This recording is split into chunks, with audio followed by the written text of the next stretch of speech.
And hello, everybody. You're very welcome to a new episode of Redefining Cybersecurity here on ITSP Magazine. This is Sean Martin, your host, where I get to talk about all kinds of cool things with some cool people in the industry. And I'm thrilled to have a fellow Sean on the show. We both spell our name the same way. Sean Metcalf, how are you today, man? I'm doing good. Thank you, Sean. It's good to meet you. Good to have you on the show.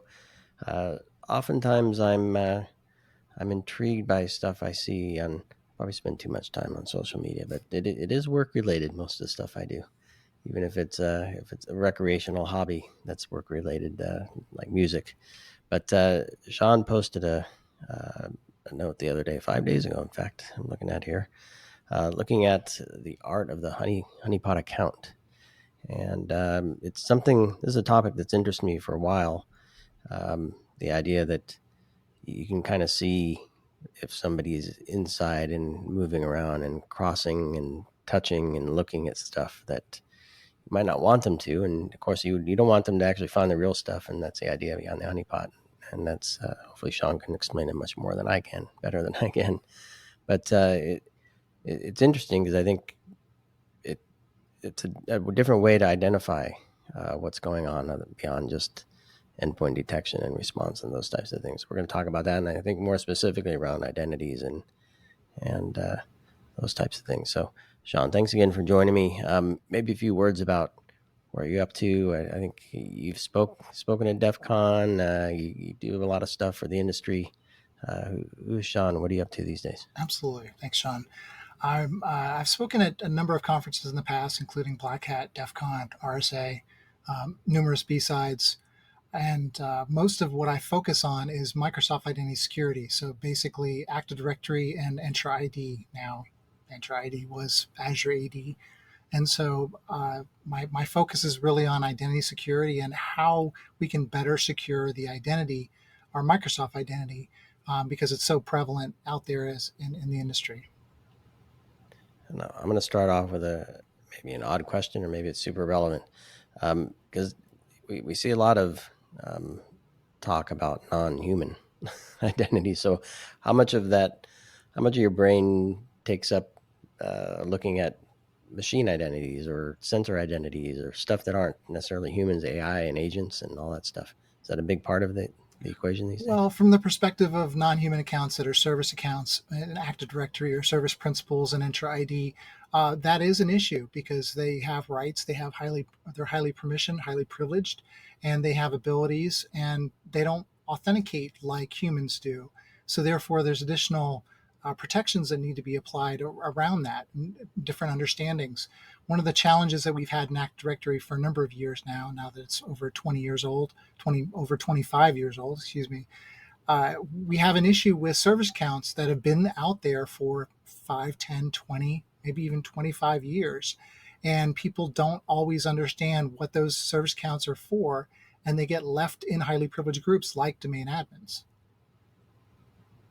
Yeah, lots of fun stuff to look at there. So can we, and I'm sure we'll touch on that and maybe some scenarios or user stories or what have you. But I'm sure a lot of folks who listen to the show have some sense of what a honeypot is. As you're putting this article together, can you kind of frame the context of honeypots? I know there was honey nets, and then there's a honeypot for a file look different, or you have to treat it differently, think differently than a honeypot account. So you kind of paint that broad picture for us, and we'll get into some of the details. Certainly. So we've all heard the saying before that attackers only have to be right once, defenders have to be right all the time or every time.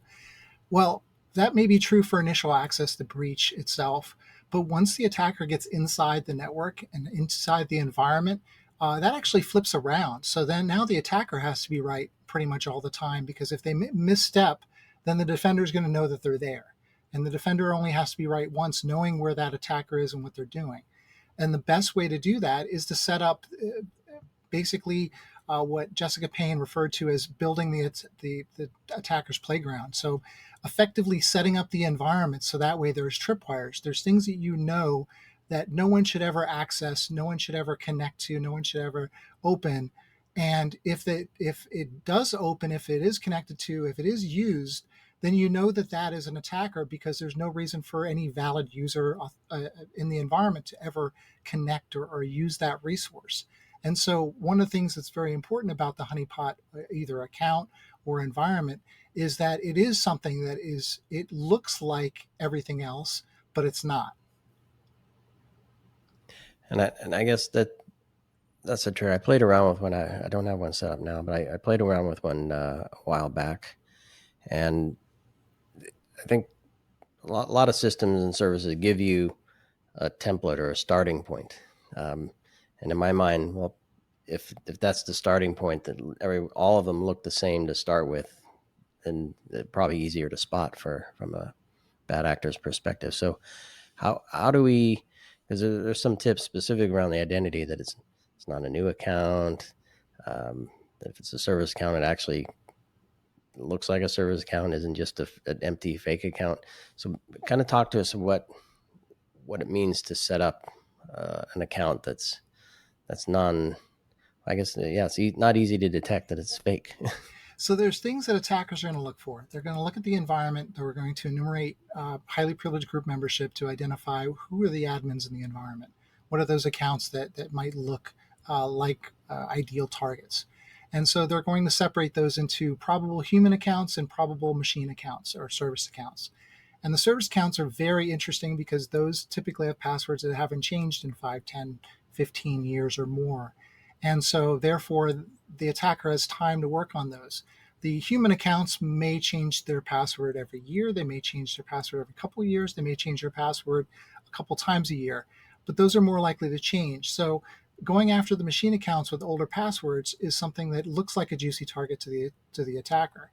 If we're able to take an account that's been around for a while, maybe an old service account, and repurpose that as a honeypot account, we can identify if someone's attempting to log on with that account or if it's interesting to them. So one of the ways that we can do this is through a method that I published years ago, where it was about building a Kerberoasting honeypot. Kerberoast is an approach to I basically crack a password of a service account typically. That account has what's called a Kerberos service principal name, which is effectively a pointer. So you have a service that's running on a server like a SQL database, and you want to be able to provide Kerberos authentication to that SQL server. So you have to set up a service count, and with that service count, you tag it with a service principal name that's associated with SQL. So that way, when the user attempts to connect to that database, then the domain controller that's authenticating that user knows how to route them to that service and can complete the Kerberos authentication. So one of the things that we can do is we can create an account as a service account, or again, repurpose an old one, make sure it has a service principal name on it that is for a server that exists on the network, but isn't really for what the purpose is for. So we want it to blend in. So, for example, if all the applications are named after the Greek alphabet, like Alpha, Beta, Charlie, Delta, et cetera, the Echo, we want to make sure that those are what we're using. And maybe we use X-ray, maybe we use something different, maybe we misspell something in that, so that way it looks like the others, but it's not exactly the other. And I'd be remiss if I didn't mention a company. I have no association with the company, but Thinkst Canary, THINKST, they have canaries that can look like just about any server on the network and operate like them. And they just sit there and hang out. And when an attacker scans the environment, then you get an understanding that someone is doing something that they shouldn't. They're trying to connect to something that a valid user wouldn't. Thinkst also has a number of free Canary files and what they call honey tokens that can be placed on shares, placed in file system, can be placed in SharePoint and other places. So that way, if someone is connecting to a share that they shouldn't, they're opening up a file that they shouldn't, you know that something interesting or unusual is happening. And is it so? If I didn't misunderstand, you create the account that not only looks and smells like, but it actually can connect to something and do something. So you actually get the authentication and then the access to either things device or a file or what have you. Right. Yeah. An interesting approach would be to actually use a honeypot account that's associated with a thanks to honeypot server. That would be a very interesting approach. So what else does let's speak to our CISO and security leader friends here. Um, how does this fit into their bigger program from a detection and response perspective? How do they fold those events in, perhaps with some other access control events and whatnot? Sure. Well, I think it's important at this point to also mention that there's a difference between honeypots and deception technology. So there is some technology that different companies have out there where effectively they create virtual instances of servers, virtual instances of users, virtual instances of groups, things that are not really in Active Directory but look like they are. And therefore, whenever the attacker attempts to connect to those or use or interact with those sort of virtual, I'm using virtual as they're kind of ethereal. They don't really exist, but they seem to be there. So therefore, the attacker's going after those. They're enumerating those along with the real ones. And so we know that there's someone doing something that shouldn't be doing something.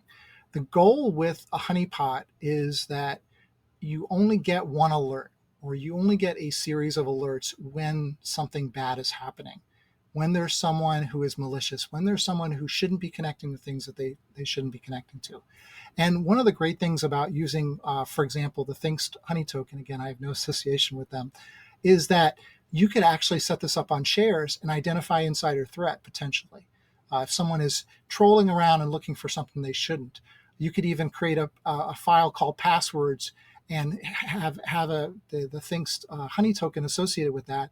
And when someone attempts to open up that file, then there's a beacon that goes out and informs the SOC that someone is connecting to something that they shouldn't, someone is doing something they shouldn't be doing.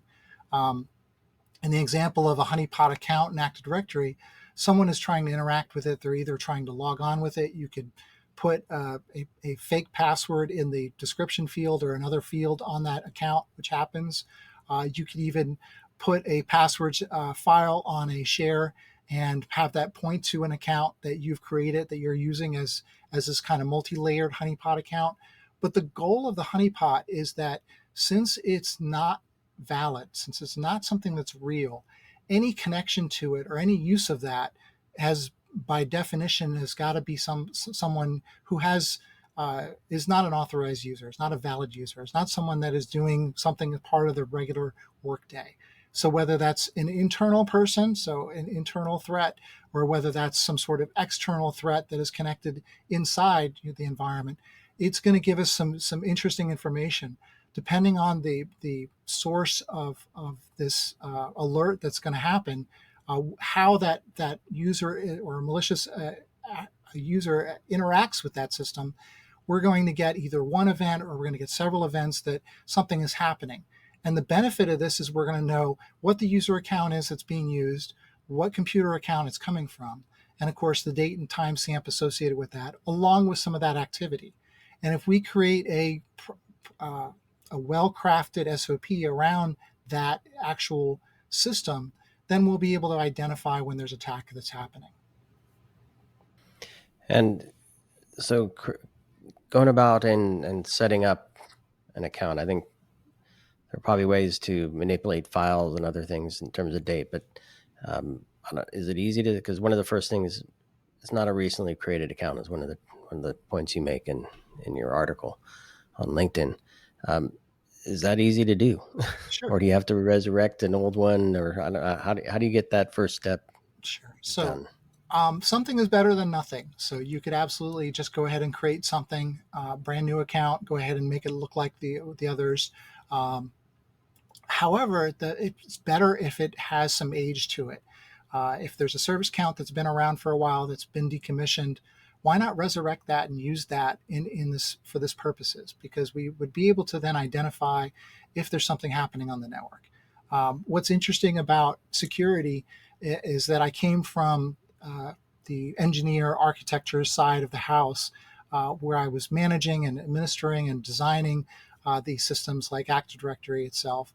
And with that, you really wanted to get to an 80, 90 95% solution, maybe even 100% if possible, because that's where you could show impact.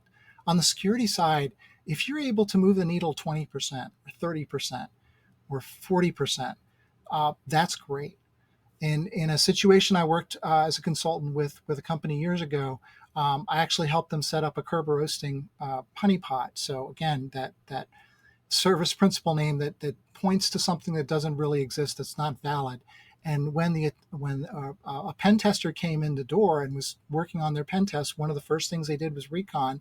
They identified that there was this honeypot account that was part of these other accounts that were there that also had Kerberos service principal names, and they enumerated all of those.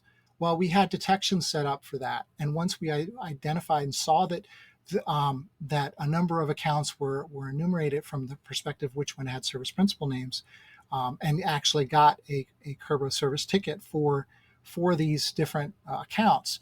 But more importantly, the one account that was the honeypot account, that was one of the ones that they also attempted to get a service ticket for. Again, since this is a honeypot account, there is no existing server that is associated with that, and no valid authorized user would ever be trying to connect to this server that we made up.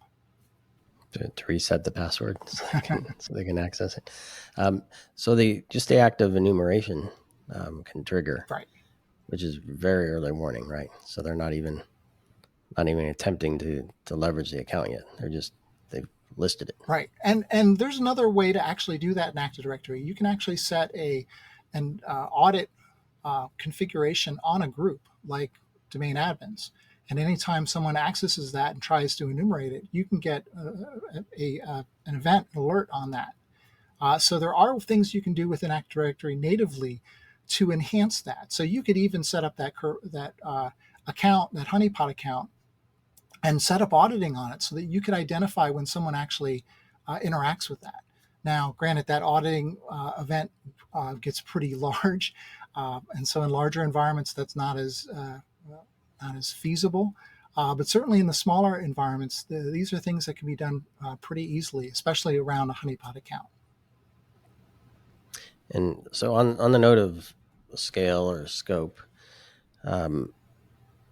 is it important or necessary or not to have multiple honeypot accounts? It depends on the goal. So Yeah. you could definitely set up multiple honeypot accounts. You could have one that's set up with a Kerberos service principal name that doesn't point to a valid server.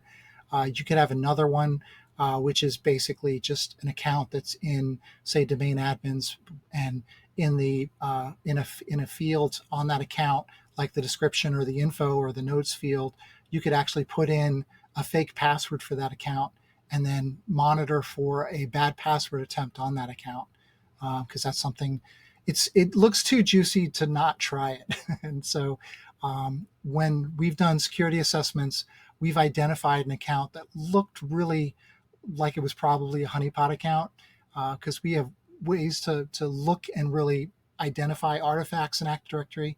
And so we typically are able to identify a honeypot account. So we saw something that looked like it was a honeypot account. So we talked to the customer about it and said, hey, if this is a honeypot account, then everything's fine. If it's not, you have had someone that's put a password in a notes field or one of the fields in Active Directory for this account. And so it's not a good idea to have that there if this is something other than a honeypot account. And other signals that I don't know, pen test teams and therefore bad actors are pen testing for different reasons. Right. Things they would do to or look for to spot honeypot accounts. So the examples you gave are to set them up in a certain way so that they look juicy and you want them to touch them, right? But are there things that you do like that could trigger or signal, hey, I'm in a place that has these honeypots set up? Well, certainly if there's an account that's fairly new and it has a password in one of those notes fields, one of those like info or description field in Active Directory, that to me would stand out, and I would probably avoid that if I were a pen tester or an active attacker in the network. If I saw something that was 15 years old, That might be something that's more interesting. If I saw something that was 10 years old and it looked like a valid service account, it looked like it was connecting to or was set up for something else, it looked like it was something that was real. That's really what we're trying to do. We're trying to give it the same look and feel as the other accounts. So if all the service accounts are named SVC and then like Exchange or SVC LDAP or something like that, and there was an account that had a different name and was newer, that might stand out as something that maybe I don't want to touch. Maybe I want to stay away from that. And would bad actors touch accounts that are not admin? I mean, I'm wondering if there's a value in setting up an account that isn't admin level, but still might be juicy. Is there an I example there? I think that you could. So the answer is yes and no. Unfortunately, uh, admins are admins at different levels. So you have admins of Active Directory, you have admins of workstations, you have admins of servers, you have admins of SharePoint, Exchange, etc. So you could layer in different honeypot accounts at different parts of or different areas of the actual environment and how things are configured within that. You could layer that there. But those are typically going to be admins. Ultimately, attackers want access to data and they want to be able to persist in the environment. So where that data is where they're going to go. That's why attackers have pivoted a lot to the cloud, because that's where the data is. It's in SharePoint Online. It's in Exchange mailboxes. It's in OneDrive for Business shares and user environments. So that's really where the attackers are going. So if we can use a combination of honeypot accounts to help us identify when someone is interacting with an account or trying to connect to something that doesn't really exist, we could actually use honey tokens in some of these file shares, some of these systems, so that we can identify if someone is poking around in areas that they shouldn't. So you mentioned the cloud, and I'm thinking of systems like Zapier, for example, that connects with a lot of services via the cloud. That and forgive me for my ignorance, but those are accounts connected through tokens. How does it how does that look in the context of a honeypot? Is there a way to, I guess, if somebody's using Zapier, is there a way to see if somebody's coming in through one of the connected accounts using honeypot technologies around identities, or I don't know. There may be. I'm not as familiar with Zapier from an administrative perspective. I understand that it provides a lot of automation. There are some things that you can do within, say, the Microsoft environment, like Entra ID. You could have something set up that is an admin account that has rights, but it's a little bit different because the enumeration is different for Entra ID versus Active Directory. In Active Directory, by default, everyone can see pretty much everything. With Entra ID, there's different levels of what can be seen by the attacker.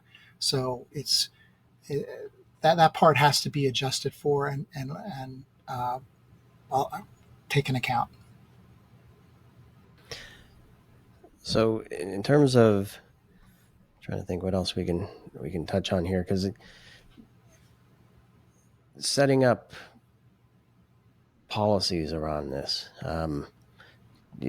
is this kind of like public knowledge? Because I know a lot of organizations bring pen testers in. They run bug bounties. They want to disclose, not disclose, but I don't know. Is there a best practice around who knows that there are honeypots, or is it a special I would, subset of the team that knows, or yeah. what I do you? mean, if you're going to have a honeypot account in, say, domain admins, then certainly your Active Directory admins need to know about this. They need to know what it is, and that you just leave it alone. It's an alerting account basically. And if you were layering this in other places, like in your Exchange admins group, then the Exchange admins group has to know that that's an alerting account. Um, I've used the account name Joe Fox before as an alerting account, and so when I created that, I had to let people know that this is an account that will alert us if there's something going on. So just leave it the way it is, and one of the great things is when you have a conversation from the security side with operations about these things, they can also say, hey, by the way, there's this one thing about that account that's different from the others. We should enable that or set that there as well so it looks the same as the others. So if you build that partnership between security and operations, jointly we can work together and actually have things that are better able to identify malicious activity because of that help of, hey, this thing looks a little odd. If we tweak this, then this will make it look better. Ultimately, we need to make sure that there's proper standard operating procedures, SOPs, that are at the SOC level so that when they see an alert associated with that account, they know what that means. That one should be triaged. That one should be raised higher and have be tagged as a higher fidelity type alert. And you mentioned insider threats earlier, and I'm wondering, does the response, I presume it does, but does the response have to look different if it's from an internal user, a known user touching things, versus, obviously if they're authenticated in one, maybe authenticating to another honeypot account is not detectable cross account. But I don't know, is there, from an insider perspective, do they need to treat that differently from a response perspective? I think the triage approach to it is the same, basically identifying and figuring out who is actually doing this activity.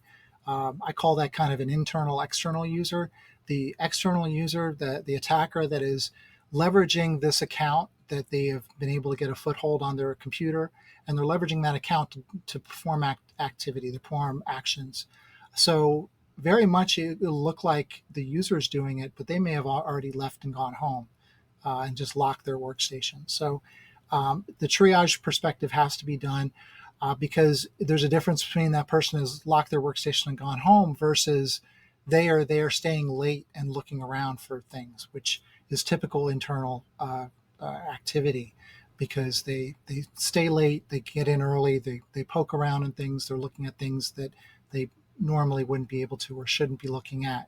One of the biggest challenges that any environment has are shares that are open for more people than they should be, more than what's necessary. So it's very difficult to lock down a share to just the right number of people, just the right types of accounts, a grouping of accounts, so that they have access to it, but nobody else does.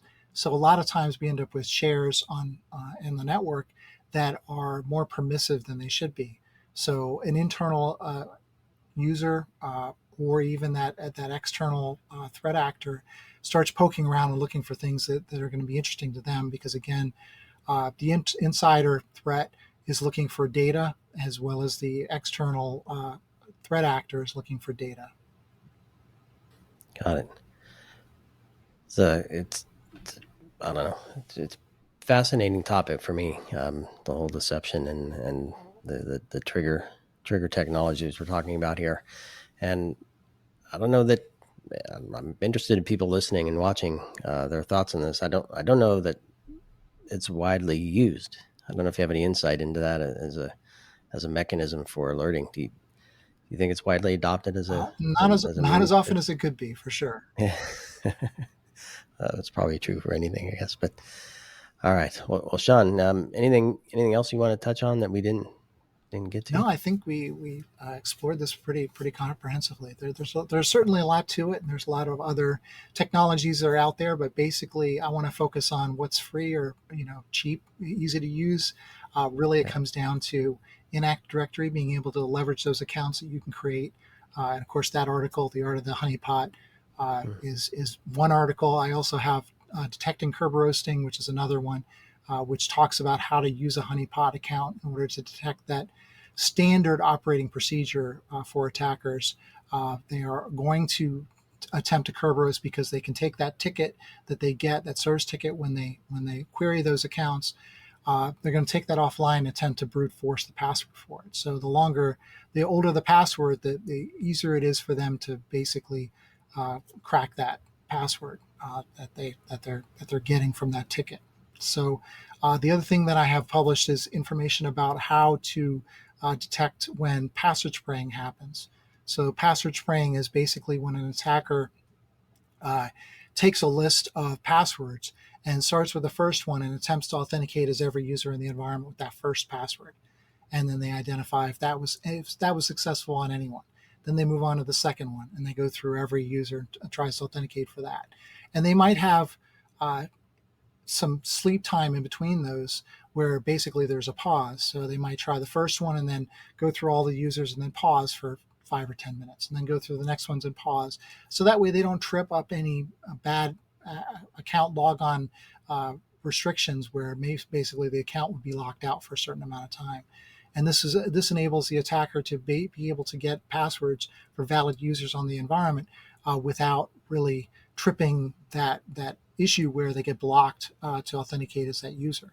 But there are event logs that happen with that, whether it's NTLM authentication, which is your standard bad logon attempt, or when they're attempting to use Kerberos, which will be actually under a Kerberos associated event ID. So I've published some information on that as well. Well, if you can, I think have the art of the honeypot for sure. And looks like the detecting Kerberoast article. I have the link for that. If you want to share any others that you've published that you referenced here, that'd be Yeah, fantastic. absolutely. I'll share that with you. Yeah, awesome. Well, Sean, thanks for so much for joining me today and giving me some insights and hopefully some tips and tricks for folks who want to leverage this technology or this method, I should say, to help them find insider and external cruisers, if you will. And everybody listening and watching, thanks for joining me here on this episode.